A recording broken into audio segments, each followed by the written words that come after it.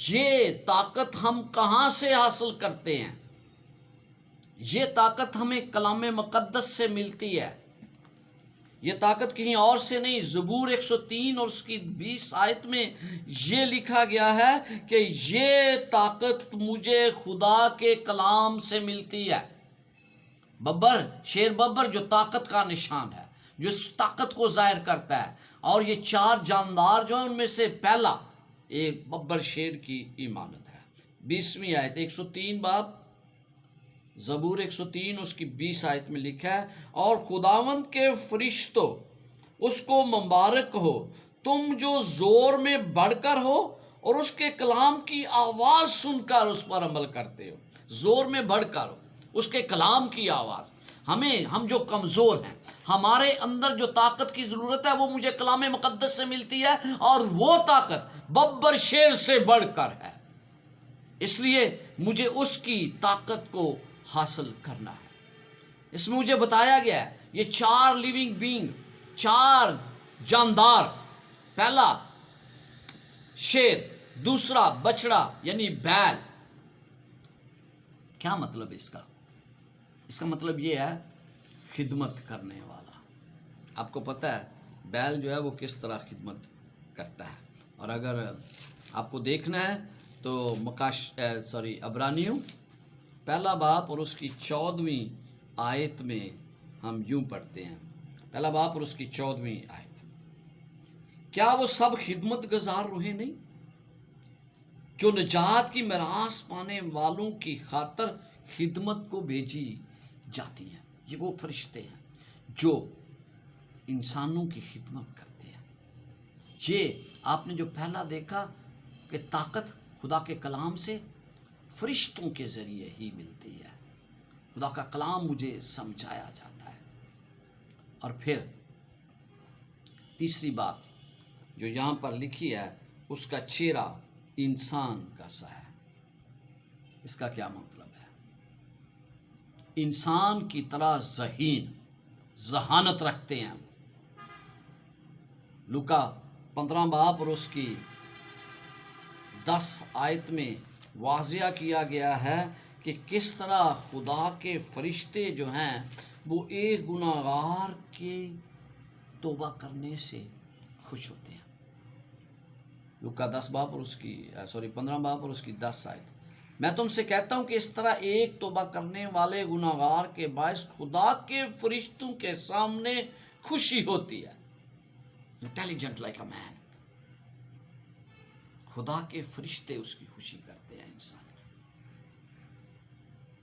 کئی دفعہ بعض اوقات مجھے کوئی شخص پسند نہیں ہے، لیکن جیسے ہی وہ خدا کے پاس آتا ہے تو میں یہ سوچتا ہوں یہ گناہگار ہے، اس نے کیا ماضی میں کیا ہے، لیکن مجھے یہ جاننا ہے، مجھے اس بات کا پتہ ہونا چاہیے کہ خدا نے اس کو معاف کر دیا ہے، اور اگر خدا ایک گناہگار کو معاف کرتا ہے تو مجھے اس کو معاف کرنا اور مجھے قبول کرنا ہے۔ مجھے اس کے ماضی کو نہیں گنگالنا، کیونکہ خدا اس کے ماضی کو نہیں گنگالتا۔ ایک بات آپ کو کہہ دیتا ہوں کہ میری سوچ خدا کی سوچ سے ملنا ضروری ہے۔ اگر میری سوچ خدا کی سوچ سے نہیں ملے گی اور میں گناہگاروں کو قبول نہیں کروں گا تو پھر میں خدا کی بادشاہ سے باہر ہوں گا، اور وہ گناہگار خدا کی بادشاہ کا حقدار ہوگا۔ اس لیے میری سوچ کو خدا کی سوچ سے ملنا ہے۔ پھر عقاب، تیزی، عقاب جیسی تیزی، اور پھر ہم اس کے لیے حوالہ دیکھتے ہیں دانیل 9 باب اور اس کی 21 آیت۔ یہاں پر لکھا ہے 9 باب اور اس کی 21 آیت، ہاں میں دعا میں کہہ ہی رہا تھا کہ وہی شخص جبرائیل جسے میں نے شروع میں رویا میں دیکھا تھا، حکم کے مطابق تیز پروازی کرتے ہوئے شام کے وقت قربانی گزرانے کے وقت کے قریب مجھے چھوا۔ تیزی، عقاب جیسی تیزی ہے فرشتوں میں، لہذا 4 جاندار، شیر جیسی طاقت فرشتوں کے اندر، بچڑا جس طرح وہ خدا کی خدمت کرتے ہیں، خدا کے لوگوں کی خدمت کرتے ہیں، ان کے پاس ذہانت ہے اور پھر ان کے اندر تیزی پائی جاتی ہے۔ یہ 4 جاندار ہیں جو اس نے رویا میں دیکھے۔ اور پھر وہ کیا، جہاں پر آپ جب یہ سب پڑھ رہے ہیں، جب آپ ان سب چیزوں کو دیکھتے ہیں تو 2 چیزیں بڑی اہم ہیں، اور وہ یہ کیا ہے؟ پہلی چیز جو آپ 4 باب میں پڑھ رہے ہیں کہ خدا کی عظمت کو سمجھنے کے لیے مجھے یہ معلوم ہونا چاہیے کہ وہ خالق ہے، اس نے اس دنیا کو قائم کیا ہے، اس نے اس نظام کو چلایا ہے۔ اور یہ تمام باب جو پورا بتاتا ہے، یہ مجھے بتاتا ہے کہ خدا ہی اختیار رکھتا ہے، اس دنیا پر کوئی اور طاقت اختیار نہیں رکھتی، چاہے کچھ بھی ہو جائے۔ خدا کا تخت لگا ہوا ہے۔ اور جب اس نے دیکھا عزیہ بادشاہ مر گیا، وہ سوچنے لگا دشمن اب ہم پر قبضہ کریں گے، دشمن ہمیں تنگ کریں گے۔ تو یسایہ نبی کو دکھایا گیا کہ خدا کا تخت لگا ہوا ہے، خدا حکمران، اور مجھے اور آپ کو دنیا میں کچھ بھی ہو جائے، مجھے اور آپ کو یہ جاننا ہے کہ خدا کا تخت لگا ہے، خدا تخت پر بیٹھا ہے اور تمام فرشتے اس کی عبادت کر رہے ہیں۔ یہ خدا نے اس کو دکھایا۔ اور یہاں پر آپ دیکھتے ہیں 3 باب میں کیا آپ نے دیکھا، کس طرح لوگوں پر مصیبتیں آئیں، کس طرح خدا کے لوگوں کو کچلا گیا، کس طرح مارا گیا۔ اور 4 باب میں خدا اس کو کیا دکھاتا ہے؟ خدا کا تخت لگا ہوا ہے۔ جب مصیبتیں آتی ہیں تو گھبرائیں نہیں، خدا کا تخت لگا ہے، اور مجھے اور آپ کو پہلے سے بتا دیا گیا ہے، خدا خالق ہے۔ اور دوسری بات جو ہے وہ جو اس باب میں بتائی گئی ہے، 4 اور 5 باب میں، وہ ہے مخلصی، نجات دہندہ۔ خدا میرا خالق ہی نہیں بلکہ میرا نجات دینے والا زندہ خدا ہے، اور جب وہ زندہ ہے، وہ میرا خالق ہے، وہ میرا نجات دہندہ ہے، تو پھر مجھے کسی چیز سے گھبرانے کی ضرورت نہیں۔ آپ جانتے ہیں کہ جب اسطیفنس جان دے رہا تھا تو اس کو کیا دکھایا گیا؟ خدا کا تخت۔ یسوع مسیح اس کے دائیں ہاتھ کھڑا ہے۔ تو اس لیے جب آپ اور میں مصیبت میں ہوتے ہیں تو ہمیں یہ یاد رکھنا ہے کہ خدا اپنے تخت پر موجود ہے۔ 8ویں آیت، اور ان 4 جانداروں کے 6 پر ہیں، اور چاروں طرف اور اندر آنکھیں ہی آنکھیں ہیں، اور رات دن بغیر آرام کیے یہ کہتے ہیں، قدوس قدوس قدوس خداوند قادر مطلق، جو تھا اور جو ہے اور جو آنے والا ہے۔ یہ تمام کچھ ہم دیکھتے ہیں کہ کس طرح یہ لوگ خدا کی، یہ فرشتے خدا کی حمد کرتے ہیں۔ خدا کے فرشتے اگر اس کی حمد کرتے ہیں تو پھر میرے اور آپ کے لیے کتنا ضروری ہے کہ ہم اس کی حمد کیا کریں۔ اور 9ویں آیت میں لکھا ہے، اور جب وہ جاندار اس کی تمجید اور عزت اور شکر گزاری کریں گے جو تخت پر بیٹھا ہے، اور عبدالآباد زندہ رہے گا، تو وہ 24 بزرگ اس کے سامنے جو تخت پر بیٹھا ہے گر پڑیں گے اور اس کو سجدہ کریں گے جو عبدالآباد زندہ رہے گا، اور اپنے تاج یہ کہتے ہوئے اس تخت کے سامنے ڈال دیں گے کہ اے ہمارے خداوند اور خدا، تو ہی تمجید اور عزت اور قدرت کے لائق ہے، کیونکہ تو ہی نے سب چیزوں کو پیدا کیا اور وہ تیری ہی مرضی سے تھیں اور پیدا ہوئی۔ یہ تخت، یہ تاج کیا کریں گے؟ اس کے آگے ڈال دیں گے۔ رومی حکومت میں جب کیسر بیٹھتا تھا تو تمام علاقائی بادشاہ جو مختلف ملکوں کے بادشاہ تھے وہ اپنے تاج اتارتے تھے۔ اور یہاں بھی آپ کو پتہ چلتا ہے کہ 24 بزرگ جنہوں نے تاج پہنے، جب خدا کی حضوری کے سامنے وہ سجدہ کرتے ہیں تو سب سے بڑی بات جو ہم یہاں پر سیکھتے ہیں وہ خدا کی عبادت ہے۔ اور آخری وقت میں جب آپ 3 فرشتوں کا پیغام پڑھتے ہیں مکاشفہ 14 باب میں، تو آپ کو پتہ چلتا ہے کہ آخری وقت میں فیصلہ عبادت پر ہے کہ ہم کس کی عبادت کرتے ہیں۔ تو عزیزو، آج میری آپ سے گزارش ہے